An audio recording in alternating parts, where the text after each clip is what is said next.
And a very warm welcome. You're joining us once again this week at Hyde Park on Derana 24. And here we are tonight discussing about Sri Lanka's future plans for development, sustainable development, growth targets and export-oriented economy, or whether it's going to be a manufacturing-led economy, services, or if you're going to look at agriculture, especially when Sri Lanka is talking about self-sufficiency amid a crisis of insufficient raw materials or even essential products such as coconut, rice, and as the government looks at new ways to bring in these products, not just to sell and serve the internal population, the citizens of the country, but also look at re-export, especially in terms of coconut. But tonight at Hyde Park, we will focus essentially on the larger picture.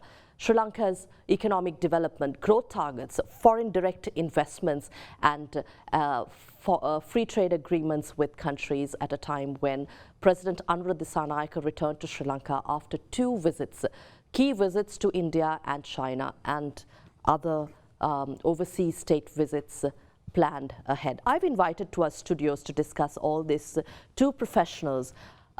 One an economist and the other a chartered accountant. Let me warmly welcome to our studios Talal Rafi, economist, who will be joining us tonight to discuss Sri Lanka's foreign direct investments, public finance and SOE restructuring.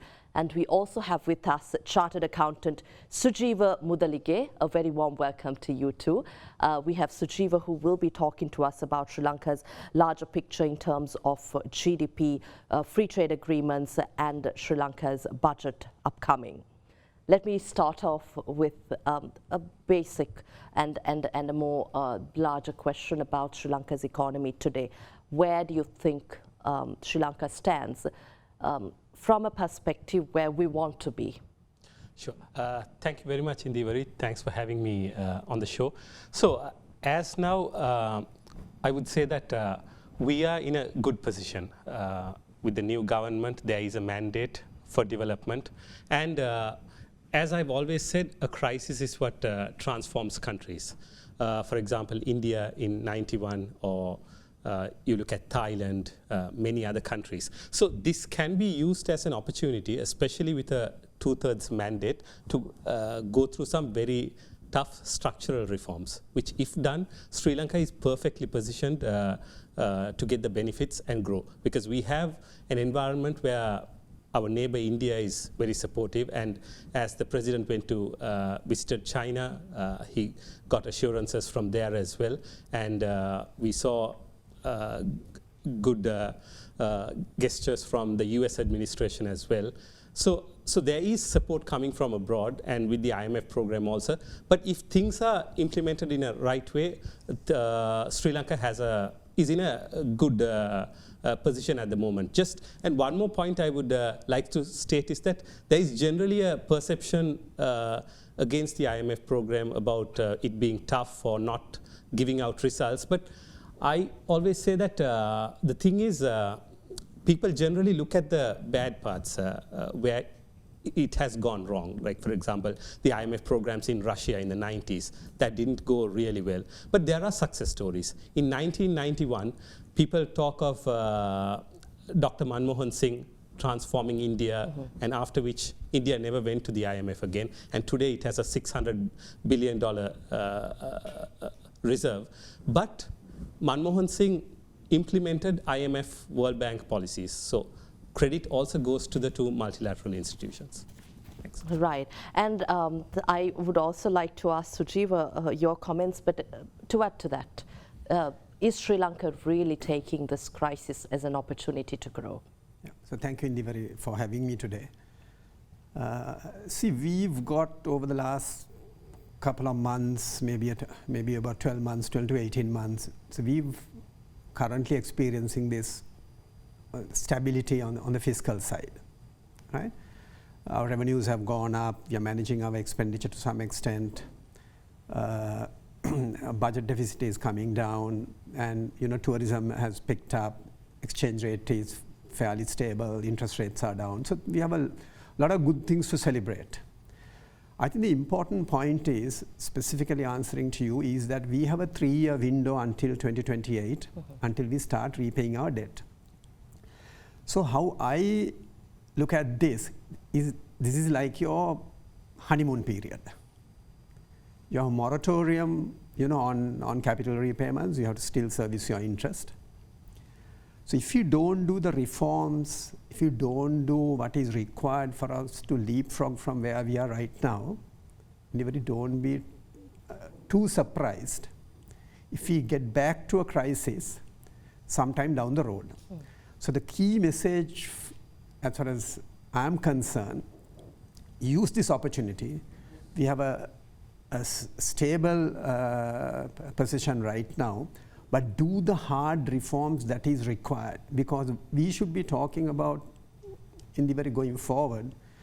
We should not be talking about anything else other than how do we grow this economy.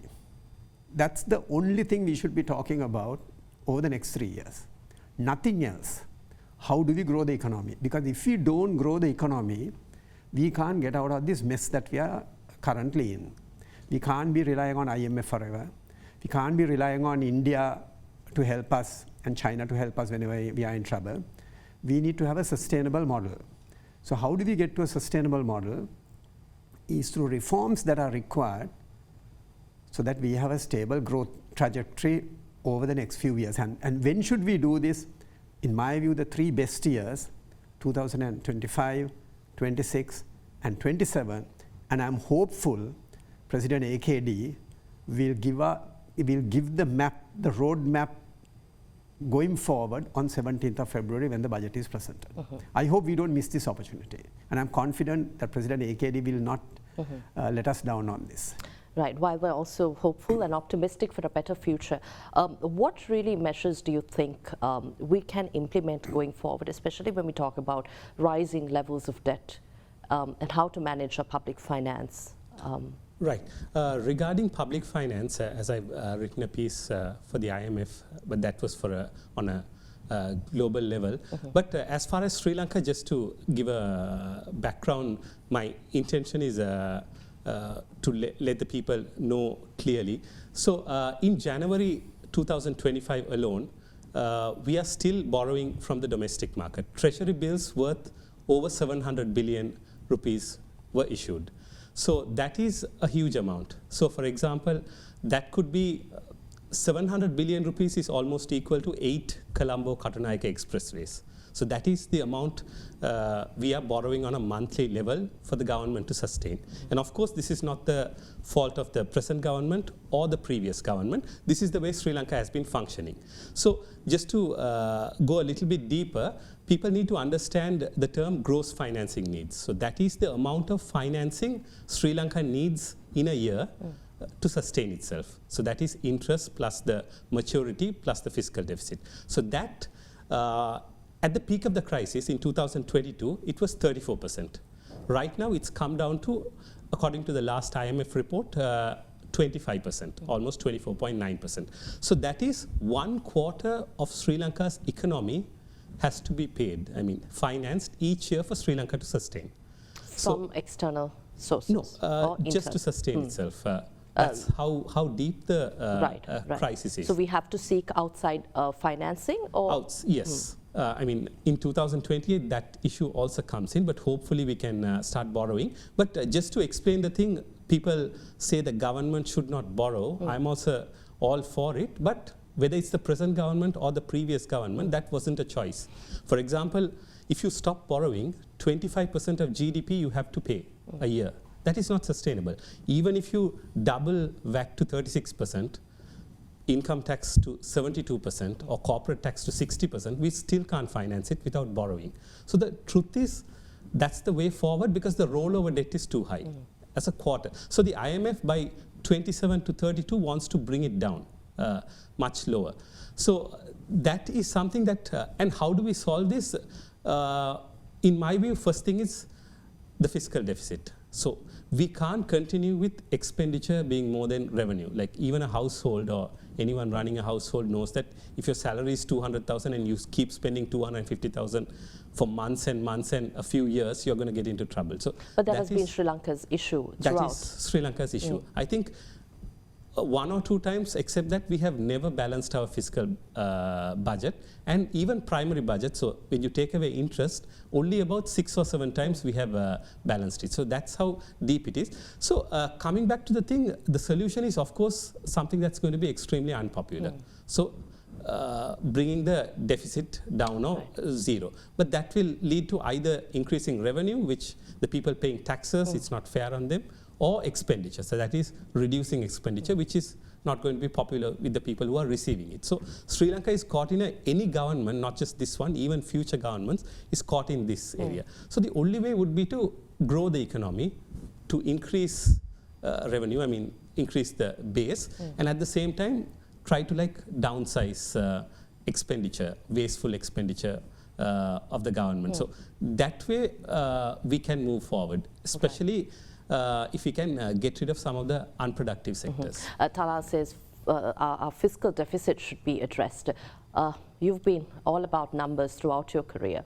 As a chartered accountant, what would how would you really analyze this situation and give us a forecast on how we manage these numbers? We're talking about GDP growth. We're talking about targets for export or trade deficit. These are all various aspects we are talking about. But in order to really solve this one crisis that Sri Lanka has, how do we get to the root of it and address this with those calculations that you put forward? Yeah, so I will explain it in very simple terms, Indeewari. See, in 2025, see, as you know, last year we had negative growth, right? But now for the last few quarters, we've had positive growth. And central bank expects 2024 to end up anything close to about 5% growth. But we need to keep in mind that we started from a very low base. So 5% doesn't mean anything, right? Because you're starting from a very low base. Right. But 4 to 5% growth in this country, if there is good weather, there is a saying you don't need a government for the country to go at 4 to 5%. At 4% growth, the farmer in, say, take President AKD's town, Tamutegama, the farmer in Tamutegama won't even feel it. If Indeewari, you go and tell them, we've grown at 4%. අපේ ආර්ථිකය 104කින් වර්ධනය වුණා.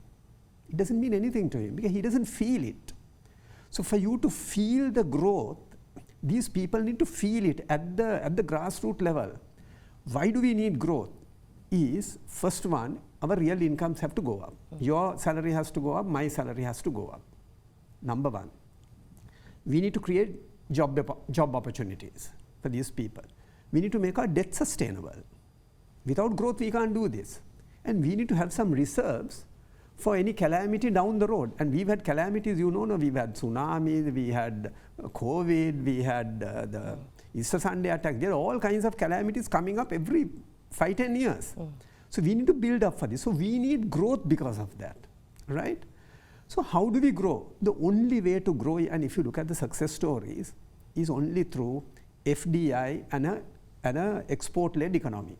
If we don't do this, if we think I think the biggest mistake we've done over the years is thinking that we can sort our problem with tourism and remittances. Both of them are important. Tourism is important, it's a low-hanging fruit, and remittances are important. But with these two, we've had this for the last so many years, right? And we have still these shocks that are coming in, right, which we are unable to solve it by ourselves. So we need something more than this, including these two. We need remittances, don't get me wrong, right? So we need to grow. How do we grow? So to grow on this, as I said, we need FDIs to come in. So for FDIs to come in, you need all these reforms that needs to happen, right? And we need export-led growth. That is what Vietnam did, that's what South Korea did, that's what Thailand did, Singapore, Malaysia, you name it, all these countries are, so we don't have to reinvent the wheel. So if we are to do this, we need some really tough reforms. I'll give you one single reform that is required with examples. In our education system in Indeewari, we have 16 universities, state universities, right. Colombo, Vadanapura, Kalaniya, Peradeni, all these. Do you know how much money we give them for a year to run all these universities, including the medical schools?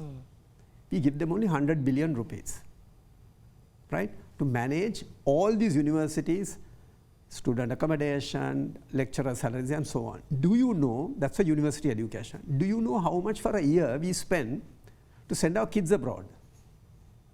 100 billion we give to educate. At the current moment, we have about 140,000 kids in the university system. The 4 state years, university year 1, system. 2, 3, 4. In total, we give them 100 billion.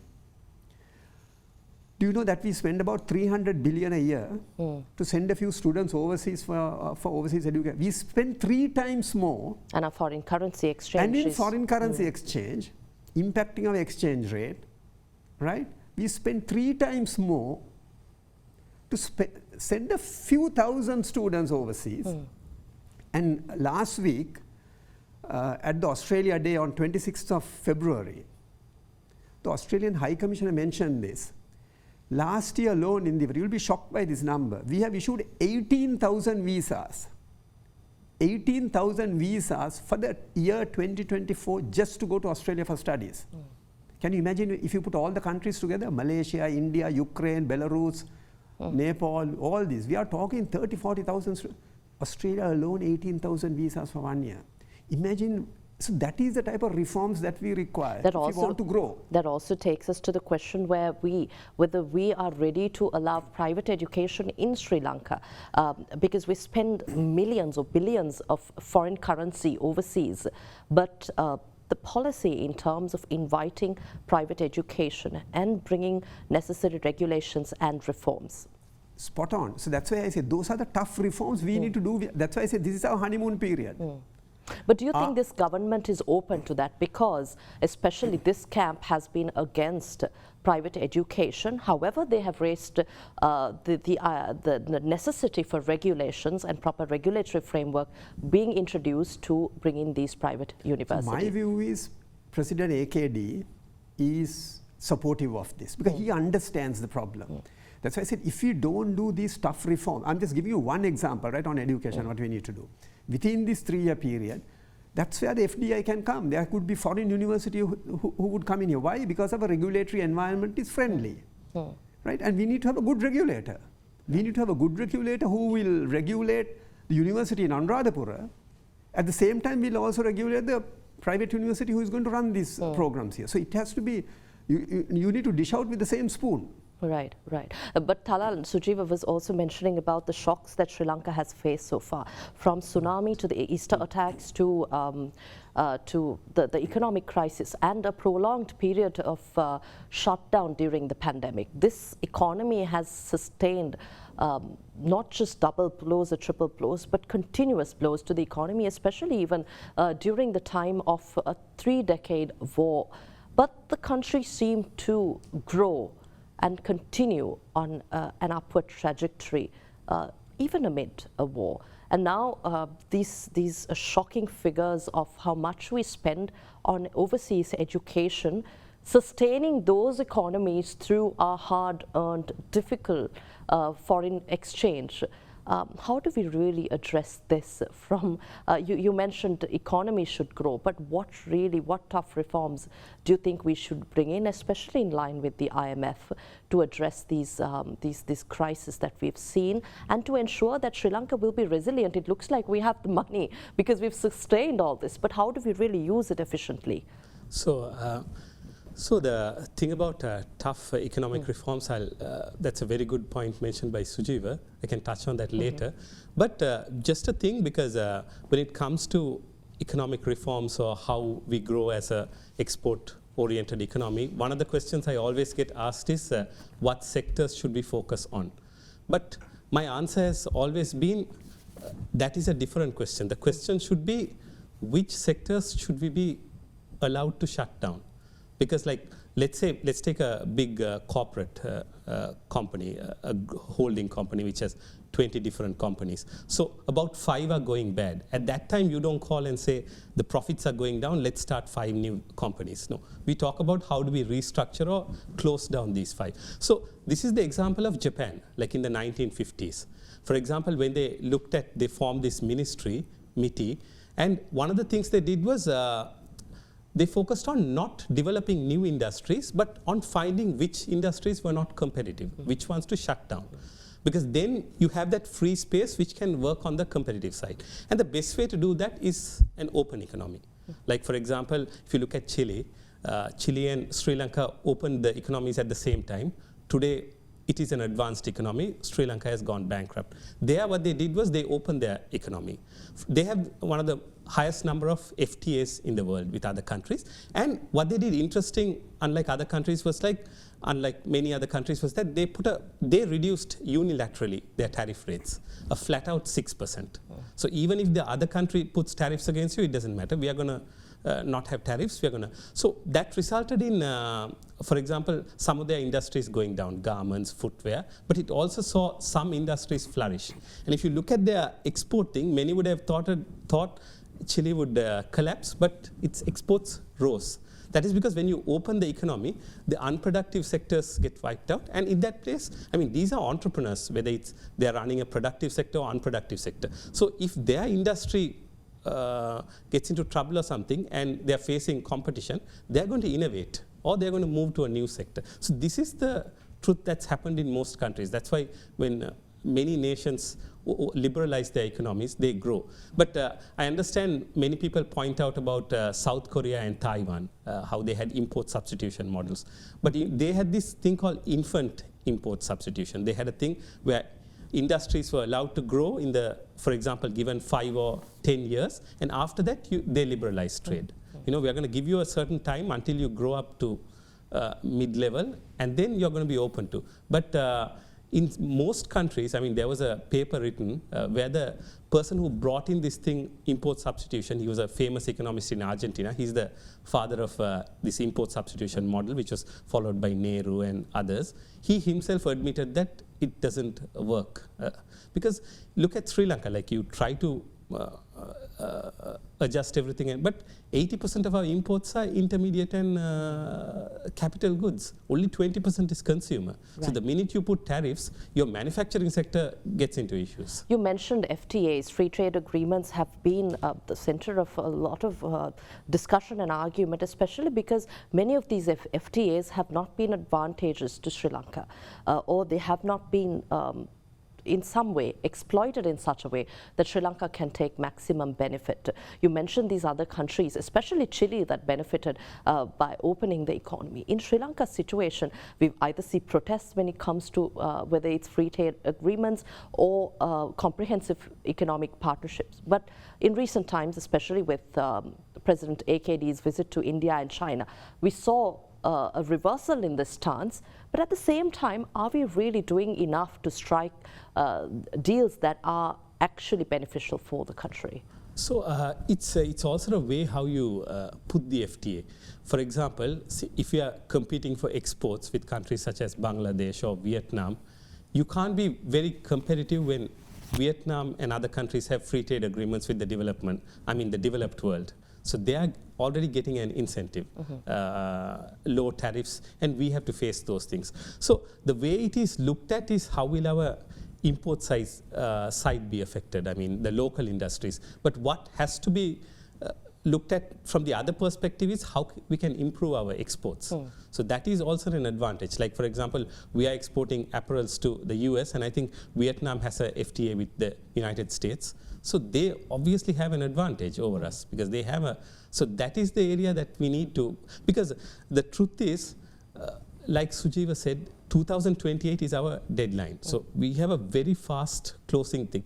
And it's not the time to focus on non-tradable sectors, because if you look at, for the last 30 or 40 years, our non-tradable sectors have been growing. I mean, we see lots of high-rise apartments coming. I mean, these are not dollar-earning things. So the only way to earn dollars would be exporting. Otherwise, you know, we will come back with, if there is a situation where we cannot repay it the second time and default, a second IMF bailout is going to be much more painful. Like for example, if you take Greece, the first time was a bit lenient. Second time was when pensions were cut, state sector employees' salaries were cut. So it's always, I think Sri Lanka is, we have a 3-year window, and like Sujeewa said, if we make the correct reforms, and focus more on the export side.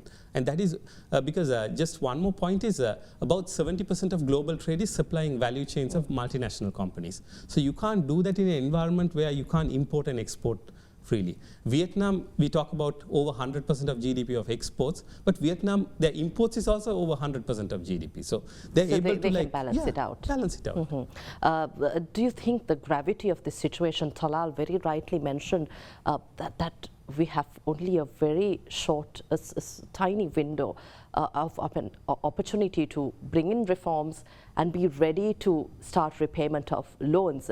And that also brings us to your point where we have to look at an export-oriented economy and foreign direct investment. For a long time, we've been talking about whether we're going to make this a manufacturing-led economy, services-oriented to bring in IT, BPO sector. But all in all, you say exports and foreign direct investment. But do you think this gravity of the situation has been realized and we have sufficient reforms and an environment to suit FDIs? Yeah, absolutely. I think just to, before I come to a specific question, something to add to what Talal said.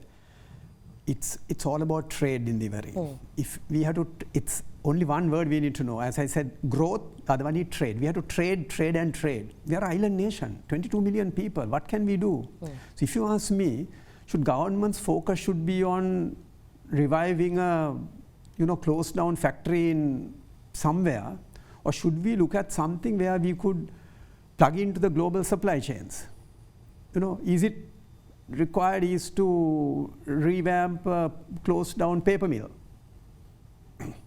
right? Or should we look at something where we can plug in our manufacturing base into a global global supply chain? So it's all about trade. And to do trade, you need two things, right? We need to have an environment that we are open for trade, we are open for business. We need to, that's what we need to be talking about. Second one, we need free trade agreements. Vietnam has 20 plus. We have 1 or 2. Long way to go. And double tax agreements. Right? So we need to work on these. It's all about trade because we are too small. I'll give you some examples where Assistant Governor from Central Bank gave at a recent conference in Indeewari. Every president talks about Singapore. And the message was, don't even believe these, what the politicians tell you. But if you are to become Singapore, at our current growth rate, it will take you 104 years. 104 years, right? Even if we grow at 6% growth, right? It will take us 54 years. You will be 6 feet underground in Indeewari, I'll be 6 feet underground. By the time we even think of Singapore. So don't ever talk about the Singapore story because it's well beyond us. Next one. Then the next number that gave us, if you want to get, now we are at about 3,800 or 3,600 per capita income. So if you want to get to 14,000, right? Now that's an achievable target. At our current growth rate of 3%, it will take 44 years to get to $14,000. 44 years. Again, you and I won't be here in Indeewari, most likely. Even if we grow at 6%, needs 23 years to get us to $14,000. What is $14,000? Right? Is basically getting into about just over $1,000 a month. Correct? Yeah. Just over $1,000 a month. Right? So if you are to do this, we have to grow. How do we grow? And within these 3 years, don't do anything. Do the tough reform that is required. Reforms are tough. Reforms are very difficult. But if we don't do that, and we need to push towards it, whether it's SOE reforms, whether it's reforms in health sector, education sector, land reforms, whether it's on immigration, whether it's on FDI, whether it's on at the airport, what we do, whether it's reforms on how we issue visas, whether it's, so we need to look at all these things. That's why we have a 3-year window. It's a super time. As I said, it's a honeymoon period. Right. I think it's time we take a short break, but this is also a reality check for Sri Lanka, where as our panelists really remind us about the shocking statistics, the shocking numbers ahead of us, and the gravity of the situation we're faced with. But again, the question is, if governments do understand this in Sri Lanka to bring in the tough reforms necessary, whether it be reusing state assets and other vehicles that state and government entities have, or whether it is the implementation and introduction of regulations and reforms to bring in much necessary foreign direct investment to the country, and also ensuring that Sri Lanka's exports are delivering the necessary revenues to sustain this economy in the long run. We are in conversation with Chartered Accountant Mr. Sujeewa Mudalige and Economist Mr. Talal Rafi. We'll be back after this short break. To stay with us.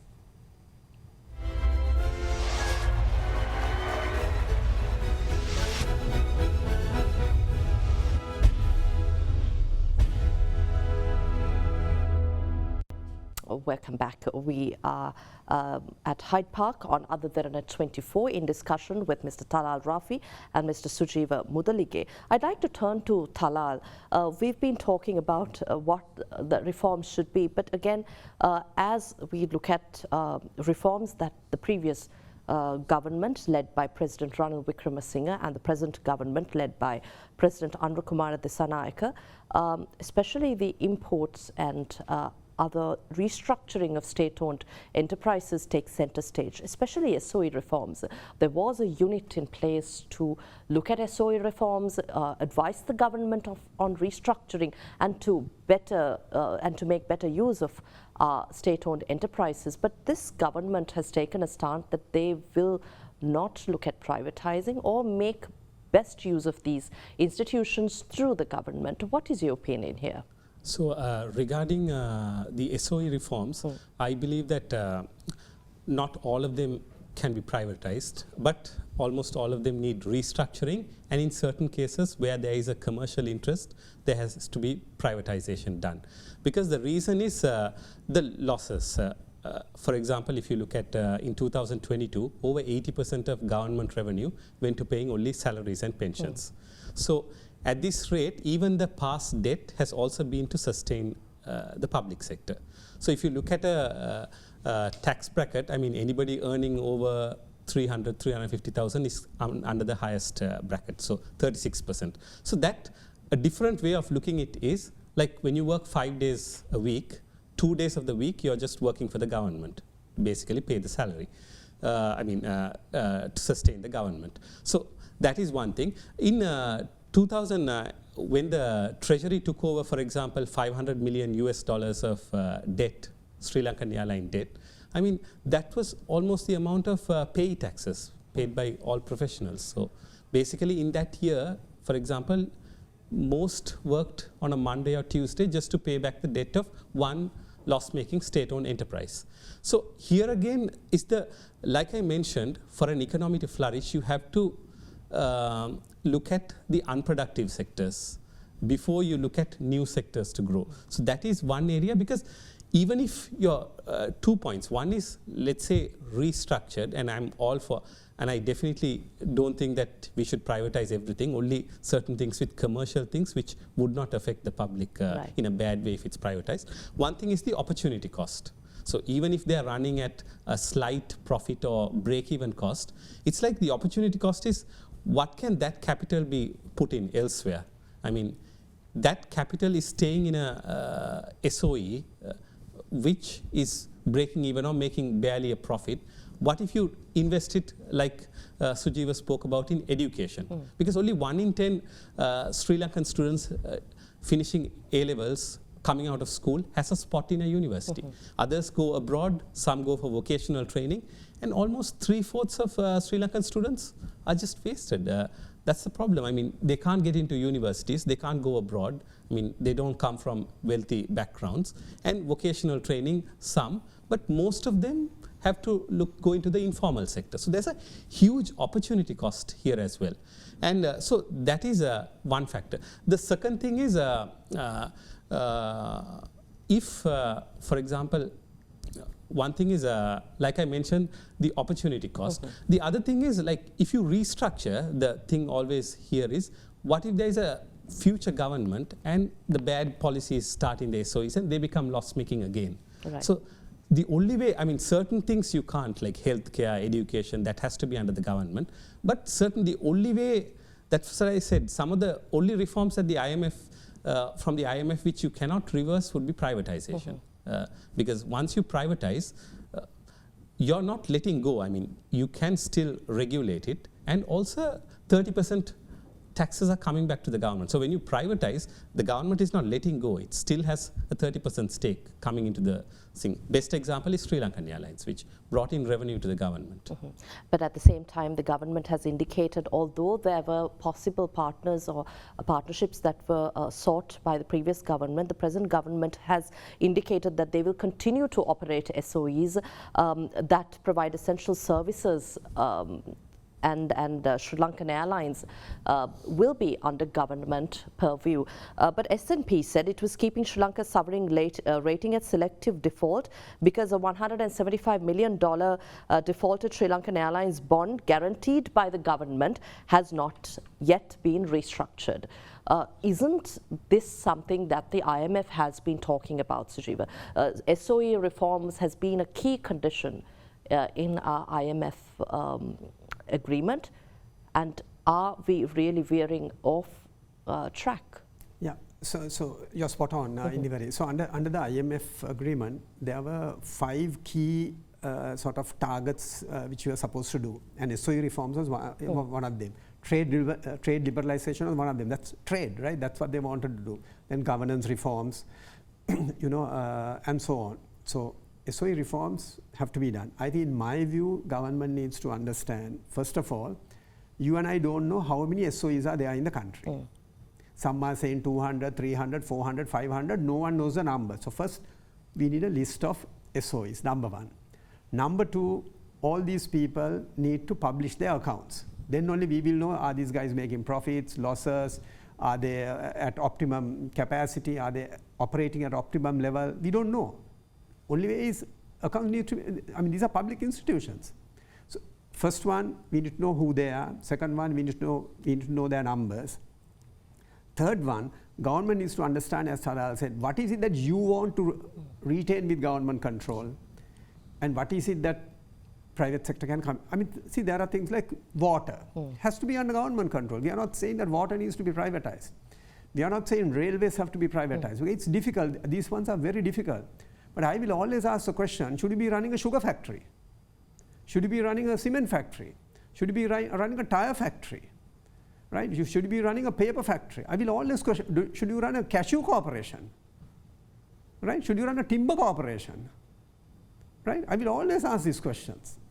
Why are we running these institutions? Can private sector, imagine if telecoms was not privatized 30 years ago, where we would have been Indeewari. Today, it's such an efficient sector. There's competition.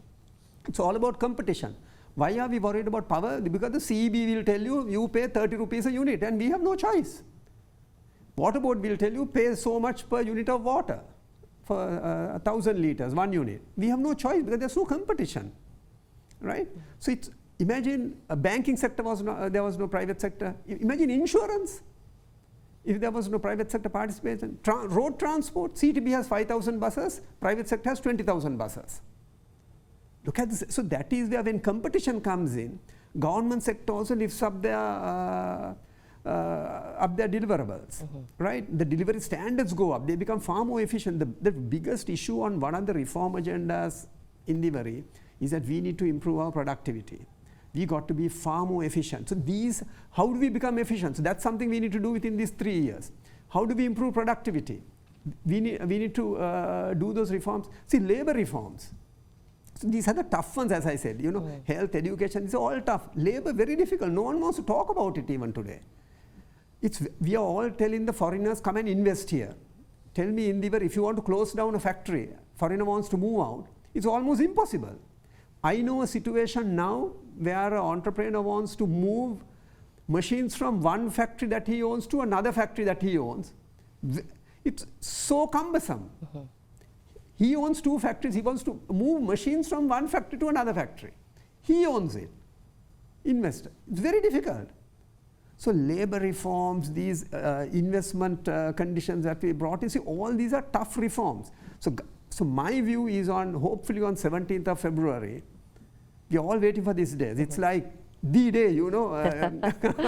We'll talk about budget expectations as well, especially. And these reforms. Yes, and what the government should be doing. Hopeful that there would be something taken out of this discussion. Yeah, see, I want Indeewari, for the common man to feel that there is a change. And that change is not by doubling Aswasuma. Right? Aswasuma, we are spending 200 billion this year. A culture of handouts continue. Handouts means nothing. It's not sustainable. We need a sustainable solution so that the farmer in Tamuttagama feels, oh my God, I am part of this growth story. I am part of that. And I can feel it. My children can feel it. You know, his lifestyle needs to go up. His standard of living has to go up. And that cannot be done by doubling Aswasuma. That's the challenge. That's what government needs to do within these 3 years. I think, Talal, you might have something to add to that, but essentially my question to you is about the President's recent visits, because I promised to talk about that as well. India, China, the first state visit to India, and during China, the visit to China, Sri Lanka secured the largest FDI to date with $3.7 billion of investment from Sinopec for an oil refinery in Hambantota with a capacity of about 200,000 barrels a day. The India-Sri Lanka Free Trade Agreement has been discussed, and this has been a controversial topic in Sri Lanka, and we're continuing discussions on the Economic and Technological Cooperation Agreement and enhance the India-Sri Lanka trade settlements. And it goes on. But these key pacts and developments are also significant to Sri Lanka when we talk about these two superpowers being a part of Sri Lanka's economy. And there also comes certain conditions that Sri Lanka has to work with when dealing with these two countries. What does this mean for the Sri Lankan economy? Sujeewa mentioned about opening up, bringing the private sector, especially the fuel retail industry. We saw a duopoly. Sri Lanka's state-run supplier and an India-Sri Lanka partnership, and then the third party was brought in during and after the crisis to bring in a Chinese party. So what does this really mean now, looking at the future for Sri Lanka? So regarding international relations, I think that is probably going to be the most crucial thing, because, for example, most of our the crucial part of our debt is external. So that is important, especially global powers have their influence with the multilateral organizations and such. So here again, Sri Lanka, in my view, we need to have good relationships with everyone. But I see a lot of opportunity, especially with our immediate neighbor, India, because friends we have everywhere.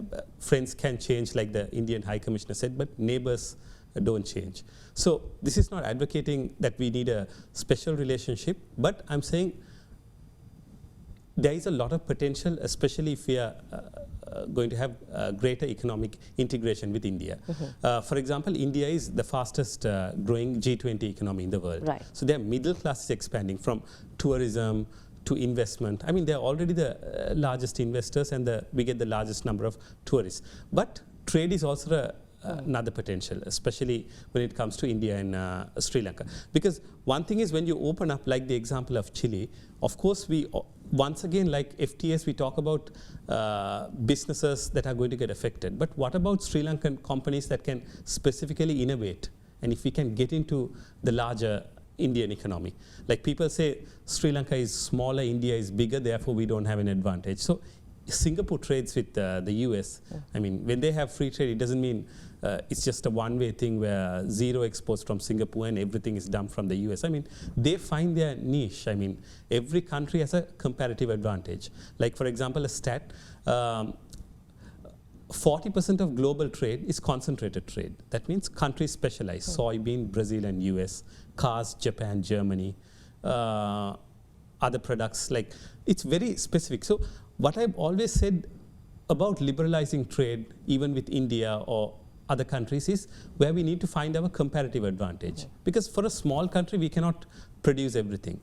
So we have only 22 million people, like a human being. Like, I may be good at what I do, but if I'm trying to paint my house and drive my kids to school every day and do all this, it's taking away time from my core business, which is the most profitable, which is working or doing a business, which I'm currently doing. So that is the thing what I started off with, the unproductive sectors. Right. And finally, the biggest advantage would be energy integration. Especially, we see it as this thing, but look at Nepal, Bangladesh, and India. I mean, they have a tripartite agreement for this thing. So Sri Lanka, for example, the World Bank says we have offshore wind potential that exceeds our needs. So if we have a grid, it could very well be an opportunity to export to the southern part of India, where we could bring in the dollars from them. So these are areas where, I mean, we don't have to do much, especially with Sri Lanka, considering few people know we have offshore wind potential, solar one of the highest. And when it comes to hydro, rivers, we have one of the highest river densities in the world for a certain. We are blessed with renewable energies. And you have a neighbor, especially the southern part of India, which is growing very fast. Like, for example, Tamil Nadu, it's going to be $1 trillion economy by 2030. And they're saying if at this rate they grow by 2040s, late 2040s, Tamil Nadu's economy itself could be larger than Russia's economy. So that's what we are facing, the potential for energy exports. So these are areas I feel we could. So India would always be an opportunity. I see when I hear the word India, it's an opportunity. We must grab. Yes. How you point out that we don't have to look no further, but look to India with all the opportunity there. But there's also a question of regional integration, especially South Asia.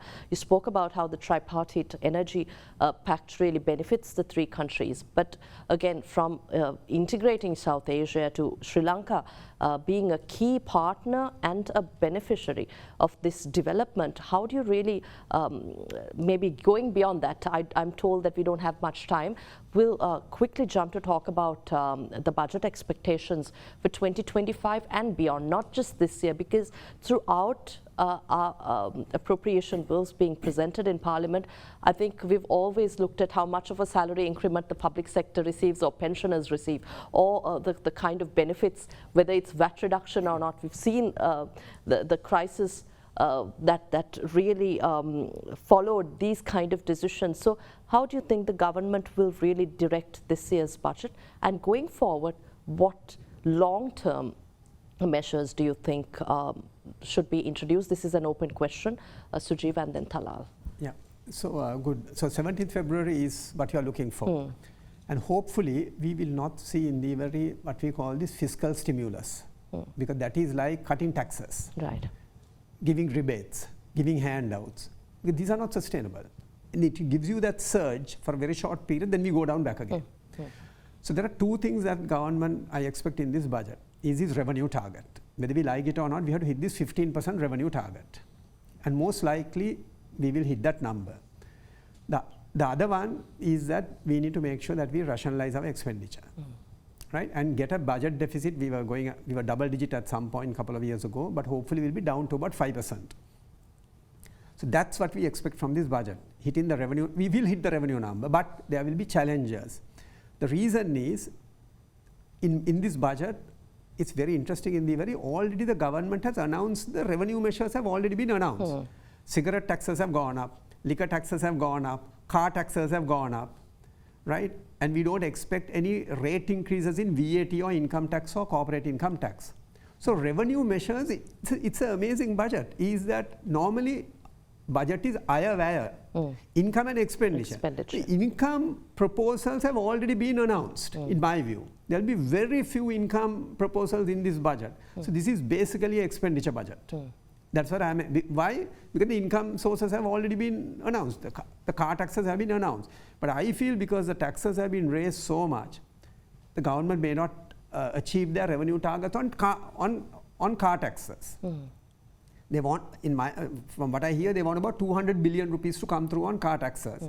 Because it's so high, the people may not have the disposable income to go and buy the vehicles that you want. Right? You hardly have anything. So it's key that we manage our expenditure and we spend on areas like health and education. And our expenditure on health and education is so very low compared to our peers. We need to spend there, but unfortunately we don't have the fiscal space to spend on this. But hopefully we will manage our expenditure on some of the other line items, the other ministries and so on. But my expectation, don't cut down on health and education. Please don't increase, because we can't get out of this rut by increasing taxes. Some people think we can tax the people and we can get out of this.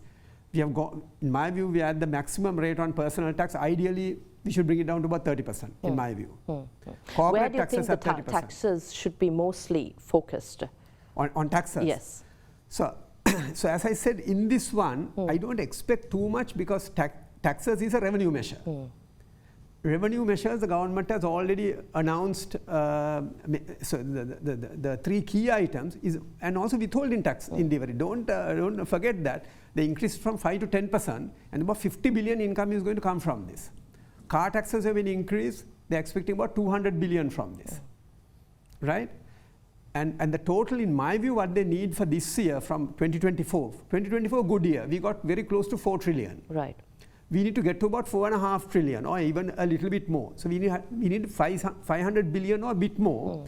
Expectation 200 billion from car taxes, about 50 billion from withholding taxes, 5 to 10%, and a bit more from cigarettes and liquor, and with the growth of the economy, there will be a little bit more taxes coming from personal income taxes and corporate income taxes. Right.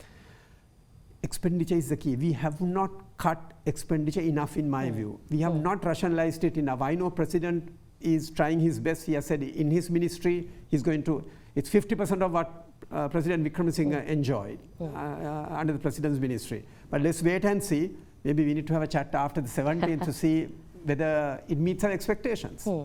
But when you say, Sujeewa says we have to look at our expenditure to shrink expenditure, but really is this the best we can do with our revenue targets? There seems to be a lot of pressure on the common man, the professionals, those who've already suffered the worst of the crisis. Shouldn't this revenue measures be directed or attracted from elsewhere? So, like Sujeewa mentioned, that we've reached a point. I mean, the tax base, the base is quite low, so that will take time to expand. So 15%, even if we reach, that is still one of the lowest in the world. But as far as the expenditure goes, like you get higher revenues in other countries. For example, the developed countries like France, Germany, it's over 40% of GDP revenue. But there what you find is there is expenditure, people see it as going to certain things that are, like for example, social security. Here, social security is 0.5%, I mean 0.6%, that's the flow set by the IMF, and that we are struggling to keep. So these are areas, for example, what we need to do in Indeewari is, on the expenditure side, like I mentioned, there's a huge amount going to recurrent expenditure, that is salary, pension, interest rates. For an economy to grow, we need to focus on capital expenditure. And it's also not about throwing money at all sectors, like education and health are extremely important. Like only 1 in 10 go to university, as I mentioned before. And this also results in a generation where they don't have work. A fact is that only there are 16 million work age people in Sri Lanka, only 8 million work or say they want to work. So even when it comes to women, it's 37%. Even men, it's about 1 in 3 men don't work or say they don't want to work. This is 18 to 60. So we have half the working age population which is underutilized. So that is one factor. So education is one front. The other thing is, I've written a piece for the IMF also on this, on innovation. Because with this I'll finish. I mean, for centuries or thousands of years in human history, there was no such thing as economic growth. Economic growth only started after the Industrial Revolution, when there was innovation, when people started being more productive. So in that way, what I feel is the government needs to spend a lot on R&D.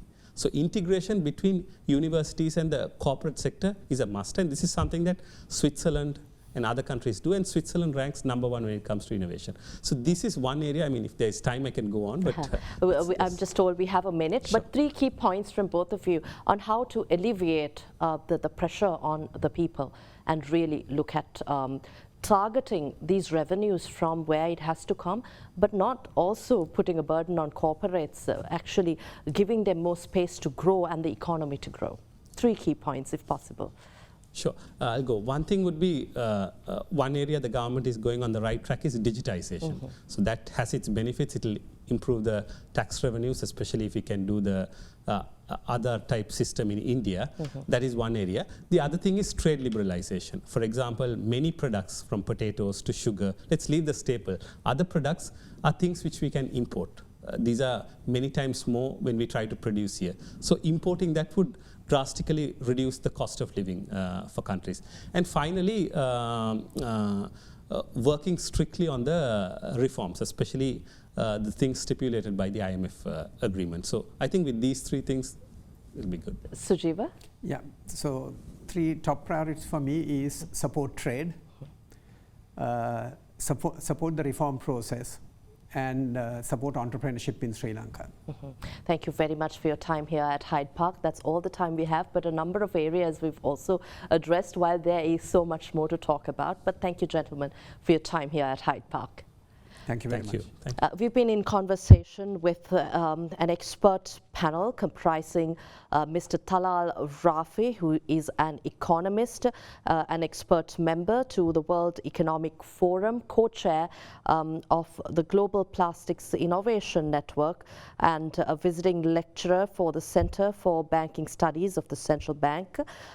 We also had with us Mr. Sujeewa Mudalige, a chartered accountant who is former chairman of the Sri Lanka Accounting Standards Committee, past president of the Institute of Chartered Accountants of Sri Lanka, past president of the Confederation of Asian and Pacific Accountants, and former deputy chairman of the Financial System Stability Consultative Committee of the Central Bank of Sri Lanka.